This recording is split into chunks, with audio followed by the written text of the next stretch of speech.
আমার অনেক দর্শক বন্ধুদের একটা কোয়েশ্চেন কিন্তু প্রায় কমন, সেটা হচ্ছে দাদা গাছের গ্রোথ বন্ধ হয়ে যাচ্ছে। তো গাছের গ্রোথ কেন বন্ধ হয়, সেটা ছোট হোক বা বড় সব ধরনের গাছের, আমি গ্রোথ বন্ধ হওয়ার প্রধান তিনটে কারণ বলবো আজকে ভিডিওয়ে, এবং সেই কারণগুলো কিভাবে আমরা সলিউশন করতে পারি বা সেই সমস্যাগুলোর সমাধান কিভাবে করতে পারি সব ডিটেলসে কিন্তু আলোচনা করব আজকে ভিডিওয়ে। নমস্কার, আমি অর্ঘ্য আর আপনি দেখছেন রিয়েল ফ্রেন্ডস বেঙ্গলি। চলুন শুরু করা যাক। সবার প্রথমে আমি আপনাদের একটা গাছ আমি দেখাচ্ছি, যে গাছটা মানে গ্রোথ বন্ধ হয়ে গেছে।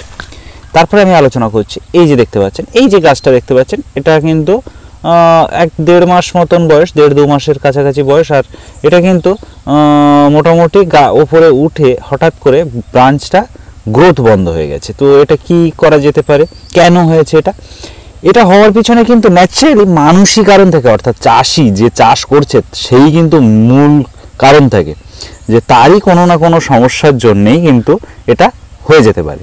তো এটার ক্ষেত্রে কি হয়েছিল, এটার ক্ষেত্রে আমি একটু জল দেরিতে দিয়েছিলাম, যেখানে গাছের খাবার সব সম্পূর্ণ ছিল অথচ জল ছিল না।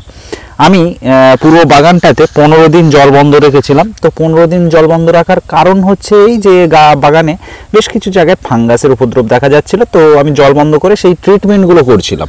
তো সেক্ষেত্রে এই জল বন্ধ করার জন্য গাছ কিন্তু জল না থাকলে কোনো খাবারই খাওয়ার ক্ষমতা থাকে না গাছের। তো সেই জল বন্ধের জন্য কিন্তু গাছটাতে এই উঠে গ্রোথটা ছিল, গ্রোথটা ভালো স্পিড ছিল, কিন্তু হঠাৎ করে গ্রোথটা এই কারণেই বন্ধ হয়ে গেছে। তো আমি কি করব, এবার কিন্তু পরিপূর্ণ জলও দেবো, খাবারও পরিপূর্ণ দেবো, যেমন আমাদের খাবার প্রত্যেক মাসে ফার্টিলাইজিং চলে সেরকমই দেবো। তো আমি অলমোস্ট সব কিছু করে ফেলেছি, জলও দিয়েছি, আবার জল দিতে হবে। জল এখান থেকে 4 দিন আগে জল দিয়েছিলাম, আবার 1-2 দিনের মধ্যে জল দেবো। তো দেখতে পাচ্ছেন আবার কিন্তু গ্রোথ, সুন্দর গ্রোথ শুরু হয়ে গেছে গাছে, প্রত্যেকটা গাছে গ্রোথ শুরু হয়ে গেছে। কয়েকটা গাছে এখনও গ্রোথ সেই মানে গ্রোথ থেমে গিয়েছিল, সেগুলো এখনও কিন্তু শুরু হয়নি, তো সেগুলোও শুরু হয়ে যাবে। তো ন্যাচারালি এইগুলোর কারণ কি হয়, আরও অনেকগুলো কারণ আছে। প্রথম কারণ হচ্ছে অ্যাকচুয়ালি কিন্তু এই খাবার না পাওয়া, গাছের খাবার না পেলে এরকম গ্রোথ কিন্তু বন্ধ হয়ে যেতে পারে। আর আমি তো জলের কারণ দেখালাম, অ্যাকচুয়ালি কিন্তু জলের কারণ নয়, এটা খাবার। জল দিলে তবে না খাবারটা লিকুইড আকারে খাবে, গাছ তো আর হার্ড খাবার ডাইরেক্ট খেয়ে নিতে পারে না।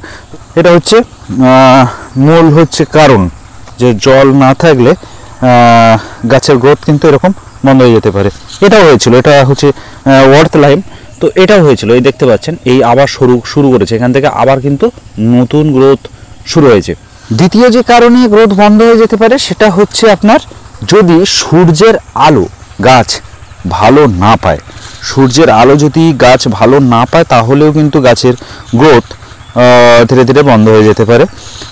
সেটা হচ্ছে গাছের খাবার শুধু নয়, সঙ্গে কিন্তু সূর্যের আলো প্রচুর পরিমাণে প্রয়োজন এবং সারাদিন প্রয়োজন। যদি দেখা যাচ্ছে কেউ এরকম অনেকেই আছেন যে আমাকে কমেন্ট করে লিখছেন যে দাদা আমার গাছ রোদ খুব একটা পায় না, কিন্তু খাবারের কোনো ঘাটতি দিচ্ছি না। তো সেভাবেও কিন্তু হবে না, রোদও পেতে হবে, খাবারও দিতে হবে, মানে সবটাই পেতে হবে, তাহলেই কিন্তু শুধুমাত্র ড্রাগন গাছ করা সম্ভব, তাছাড়া কিন্তু সম্ভব নয়।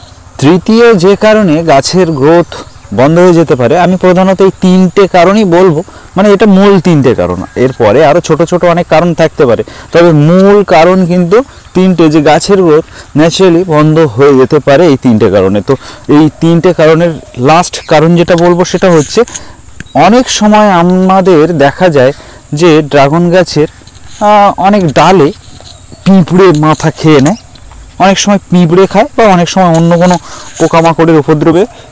এই দেখুন, এই একটা গাছ আমি দেখাচ্ছি, এটাতে লেদা পোক লেগে এই গাছটাকে নষ্ট করে দিয়েছিল। এই গাছটাতেও এরকম দেখতে পাচ্ছেন, গ্রোথ কিন্তু বন্ধ করে দিয়েছে লেদা পোকে।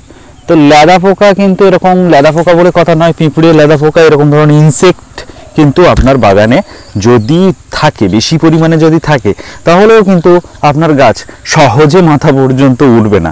এটাতে আমি কেন দেখালাম প্রথমে, তো এখান থেকে কেটে দিতে হয়েছিল এই কারণে, উপরটা লেদা খেয়ে নিয়েছিল, তো আমি কেটে দিয়েছিলাম, সেখান থেকে আবার নতুন গ্রোথ নিয়েছে। এটাও দেখতে পাচ্ছেন যে আমি কেটে দিয়েছি, সেখান থেকে কিন্তু নতুন গ্রোথ শুরু হচ্ছে।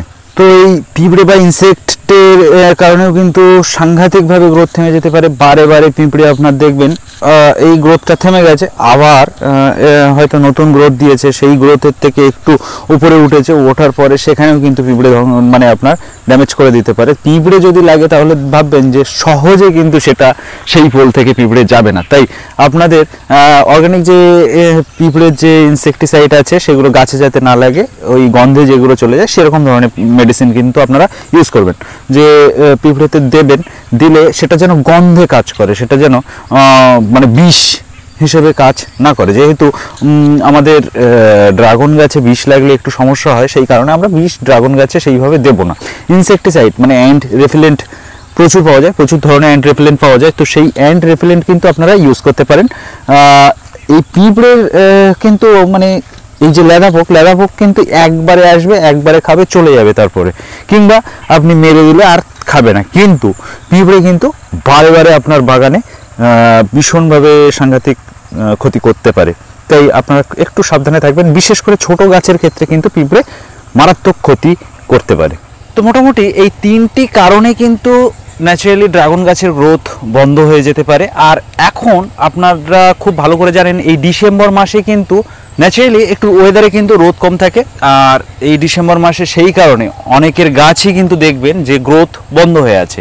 তো সেটা নিয়ে ভয় পাবেন না, আবার যখন রোদ্দুর বেড়ে যাবে সে সময় কিন্তু গাছের গ্রোথ আরও দ্রুত হতে থাকবে। তো সেই কারণে কোনো চিন্তা না করে অবশ্যই গাছের পরিচর্যা করুন, সেদিকে খেয়াল রাখুন, তাহলে অবশ্যই আপনার গাছেও সামনের সিজনে প্রচুর পরিমাণে ফ্রুটিং পাবেন। আর এই সময় অনেকেই কিন্তু বাগান শুরু করতে চাইছেন, কারণ এটাই সিজন চলছে ন্যাচারালি ড্রাগনের প্ল্যান্টেশনের। তো সেই কারণে যারা কমার্শিয়াল বা রেয়ার ভ্যারাইটি শখের জন্য লাগাবেন বা কমার্শিয়ালের জন্য, তারা কিন্তু আমার সঙ্গে কন্ট্যাক্ট করতে পারেন। কিভাবে কন্ট্যাক্ট করবেন, যারা পুরনো সবাই তো জানেন, নতুনদের উদ্দেশ্যেই বলছি। স্ক্রিনে একটা নাম্বার আপনারা দেখতে পাচ্ছেন, এই নাম্বারে আমাকে কিন্তু একটা হোয়াটসঅ্যাপে SMS পাঠাতে হবে। কি লিখবেন? প্রাইস লিস্ট বা ভ্যারাইটি লিস্ট, এইটুকু লিখে আমাকে সেন্ড করবেন। আমার মাধ্যমে প্রায় 100-র কাছাকাছি ড্রাগন ফলের ভ্যারাইটি কিন্তু আপনারা কালেকশন করতে পারবেন। আর এর একটা লিস্ট কিন্তু আমার কাছে তৈরি করা আছে, সেই লিস্টে কিন্তু আপনার SMS এর রিপ্লাই হিসেবে অবশ্যই আপনার নাম্বারে সেন্ড করে দেবো। আর ভিডিওটা ভালো লেগে থাকলে লাইক শেয়ার কমেন্ট তো অবশ্যই করবেন, সঙ্গে সাবস্ক্রাইব করতে কিন্তু একদমই ভুলবেন না। তার সঙ্গে ভিডিওটা এই পর্যন্ত, দেখা হবে পরের ভিডিওয়। ধন্যবাদ, ভালো থাকবেন, নমস্কার।